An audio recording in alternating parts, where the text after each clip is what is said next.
Calculations करते हैं। इसमें हम कैलकुलेशंस करते हैं विद एडिशन, सब्ट्रैक्शन, मल्टीप्लिकेशन और डिवीजन की। मतलब हम इसमें ऐड, माइनस, प्लस और गुणा करते हैं, जिसमें हम क्या करते हैं, एडिशन, सब्ट्रैक्शन, मल्टीप्लिकेशन और डिवीजन कैलकुलेशन के साथ इसमें एबेकस में। अब मैंने आपको बता दिया एबेकस होता क्या है। अब मैं बताऊंगी एबेकस के यूज क्या होते हैं और ये हमारी कौन-कौन सी स्किल्स को बढ़ाता है। ये हमारी कौन-कौन सी स्किल्स को बढ़ाता है। ये हमारी मेमोरी शार्प करता है, ये हमारी मेंटल बैलेंस बढ़ाता है, एक्यूरेसी बढ़ाता है, कॉन्फिडेंस और कंसंट्रेशन बढ़ाता है। अब मैं आपको बता दूं कंसंट्रेशन कैसा। जब हम कोई भी सम्स कर रहे हैं, मान लो हमने करा ऐड 1 तो हमारा ध्यान इसी पे होना चाहिए, फोकस होना चाहिए हमारा, बिल्कुल जो भी हम सम्स कर रहे हैं बिल्कुल ध्यान होना चाहिए। अगर हम अपने माइंड को इधर डिस्टर्ब करेंगे तो हमारा आंसर गलत हो सकता है और हमको ये भी नहीं पता कि हम क्या सम कर रहे थे। बिल्कुल अपना कंसंट्रेशन इस पे बिठाना है। जितना हम फोकस करके एबेकस के सम्स को करेंगे हमारा कंसंट्रेशन लेवल बढ़ेगा। ठीक है, कॉन्फिडेंस कैसे बढ़ेगा। मान लो आपने एग्जांपल किसी ने आपसे पूछा जैसे आप तो बड़ी क्लास में हो, 9 + 4 5 + 8 क्या होता है, 5 + 8 क्या होता है 13।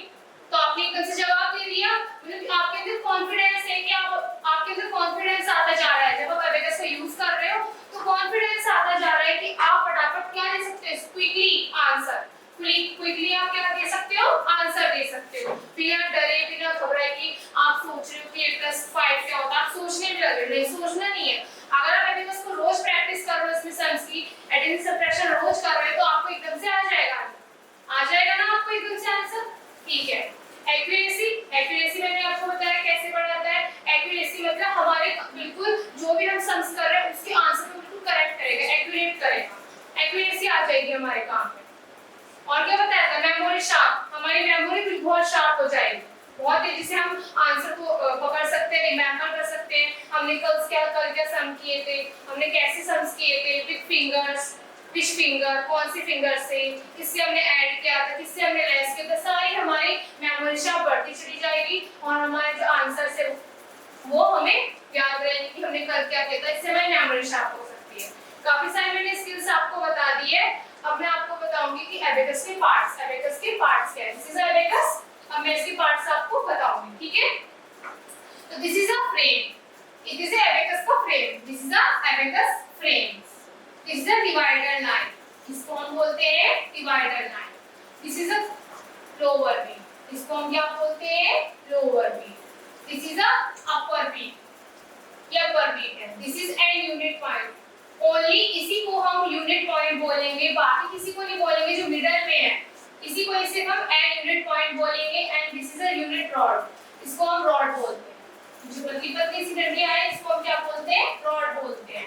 दिस इज एबेकस पार्ट्स, ये सारे एबेकस के पार्ट्स हो गए, ठीक है। अब हम एबेकस के पार्ट्स मैंने आपको बता दिया। अब हम कैसे एडिशन सब्ट्रैक्शन करेंगे, तो उसके लिए हमें नंबर्स याद होने चाहिए। पार्ट्स को हमें पता चल जाए कि this is upper beat, this is lower beat, पर हमें पता कैसे है कि कैसे लेस करेंगे, कैसे ऐड करेंगे, हमें अभी कुछ नहीं पता। तो उसके लिए हम पहले नंबर्स याद करेंगे, उसके लिए पहले नंबर्स याद करेंगे।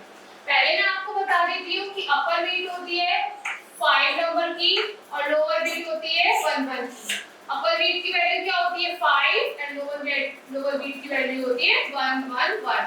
This is 5 and this is 1 1 1 1 1। अगर हम ऐड करते हैं 8 1 1 1 एंड 1 तो वैल्यू क्या हो गई 9।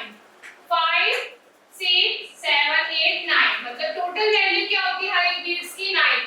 हर एक बीट्स की टोटल वैल्यू क्या होती है 9 वैल्यू होती है। बीट्स की वैल्यू मैंने आपको बता दी। और हमेशा हमें एक पॉइंट याद रखना है, जब भी हम एबेकस करेंगे तो एबेकस करने से पहले हमें एबेकस को जूम करना है।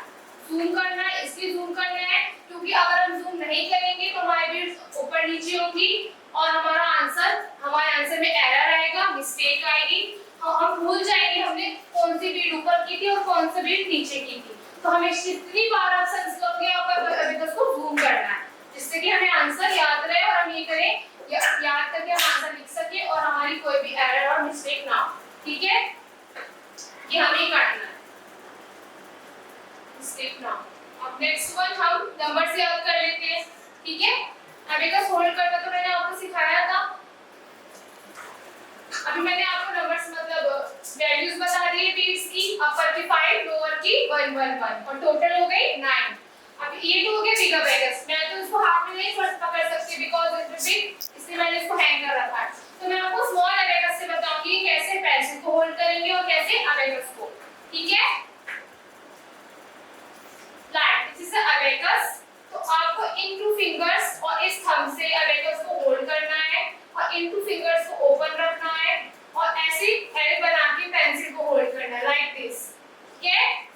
ऐसे फिंगर्स, इन फिंगर्स को ओपन करना है, लास्ट की 2 फिंगर्स एंड थंब से होल्ड पकड़ के रखना है और इस एल शेप में ऐसे फिंगर्स को पेंसिल पकड़ के रखनी है और ऐसे ही हमें एल हम इससे करेंगे, ठीक है। ऐसे ही इससे हम क्या करेंगे, अबेकस को होल्ड। ये क्या हो गया, अबेकस को होल्ड करते हैं, पेंसिल को होल्ड और अबेकस को। और हमेशा अबेकस को हम हैंग नहीं करेंगे, हम कैसे रखेंगे, टेबल पे रख के, हम टेबल पे रख के उसको सम्स करेंगे। अबेकस को उठाते नहीं बार-बार, बिकॉज़ बीट्स क्या होती है, मिक्स हो जाती है। लोअर बीट तो नीचे रहेगी पर अपर बीट कहां जाएगी, नीचे आ जाएगी। तो आंसर क्या हो जाएगा, रॉन्ग हो जाएगा। अबेकस होल्ड कर लिया है, नंबर्स हमने पढ़ लिए हैं। अब हम बीट ड्राइंग कर सकते हैं। अब हम क्या करेंगे, बीट ड्राइंग। बीट ड्राइंग के लिए हमें पता होना चाहिए कौन सी बीट की क्या वैल्यू है, ठीक है। मैंने अबेकस को आपको होल्ड करना बता दिया। अब हम इसमें नंबर से याद करेंगे। हमें क्या पता कौन सा क्या नंबर है, 1 1 तो पता है, पर ऐड कैसे करेंगे। तो लाइक दिस इज मेरा हैंड क्लोज है और इसकी वैल्यू क्या है, 0। इसकी वैल्यू क्या है अभी, 0। अब हम काउंट करना शुरू करेंगे, 1 2 3 4 5 and this is the value of thumb is 5.